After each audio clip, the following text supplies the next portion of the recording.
Hi viewers, welcome to Govinda Govinda devotionals and vlogs. సాధారణంగా హిందూ సాంప్రదాయంలో దేవాలయాలకున్న ప్రాముఖ్యత చెప్పనక్కర్లేదు. మరి అలాంటి దేవాలయాల దీనస్థితికి బాధ్యులు ఎవరు? హిందూ సాంప్రదాయంలో ఉన్నన్ని పండుగలు గాని, తిరునాళ్ళు గాని, జాతరలు గాని మరే ఇతర సాంప్రదాయాల్లోనూ లేవు. మరి అలాంటి గొప్ప సాంప్రదాయాలకు నెరవైన దేవాలయాలు మునుపటి వైభవాన్ని ఎందుకు కోల్పోతున్నవి?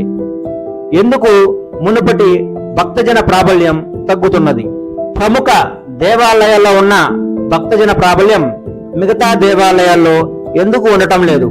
పూర్వకాలంలో మానేడు గింజలతో తిరునాళ్ళంతా తిరిగొచ్చిన సంతోషం నేటి భక్తులలో కనబడటం లేదు. మొక్కుబడిగా వెళ్ళామంటే వెళ్ళాం, వచ్చామంటే వచ్చాం అన్నట్లుగా చాలా మంది భక్తులు దేవాలయాలను సందర్శిస్తున్నారు. ఆనాటి ఉరుకుల పరుగుల ఉత్సాహం, ఉల్లాసం నేడు కనుమరుగవుతున్నది.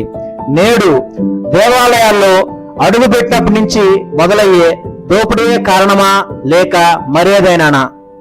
అంతేగాక ఏదైనా పండగో, పబ్బమో, తిరునాళ్ళలో గిరినాల్లో వచ్చిందంటే చాలు అప్పటికప్పుడు అన్ని వస్తువుల ధరలు ఆకాశాన్ని అంటుతాయి. అవి ఎంతలా అంటే 10 రూపాయల వస్తువు 100 రూపాయలు అవుతుంది, అయినా కొనాల్సిందే. మళ్ళీ మరుసటి రోజు దాని విలువ 10 రూపాయలే. ఎందుకు కారణం ఎవరు? పోతే దర్శనాల విషయానికి వస్తే ప్రత్యేక దర్శనాలు, సామాన్యుల పడిగాపులు ఈ సమయమందు తలెత్తే సామాజిక అసమానత కారణమవుతున్నదా? గ్రామాలలో ఏదైనా దైవకార్యం చేయాలంటే విరివిగా విరాళాలు, చందాలు ఇచ్చేవారు ఉండేవారు. నేడు ఈ పరిస్థితులు అరకొరగానే కనబడుతుండడం ఒక కారణం అనుకోగలమా? అంతేగాక కార్యనిర్వహణ కూడా వెనకడుగు వేస్తుండడం మరొక కారణమా? వారున్నారులే, వీరున్నారులే, నా అవసరం ఏముందిలే, వాళ్ళు నిర్వర్తిస్తారులే అనే ఈ పంత ఈ సమస్యకు కారణమవుతున్నదా?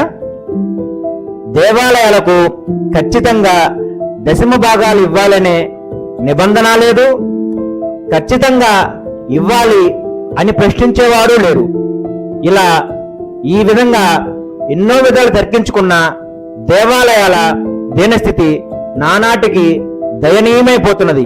అయినప్పటికీ బలమైన హిందూ సాంప్రదాయం కాబట్టి నవ యువ చైతన్యంతో దిగ్విజయ పోరాటం చేస్తున్నది.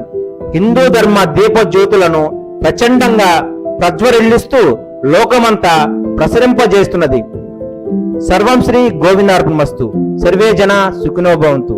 హరి ఓం తత్సత్.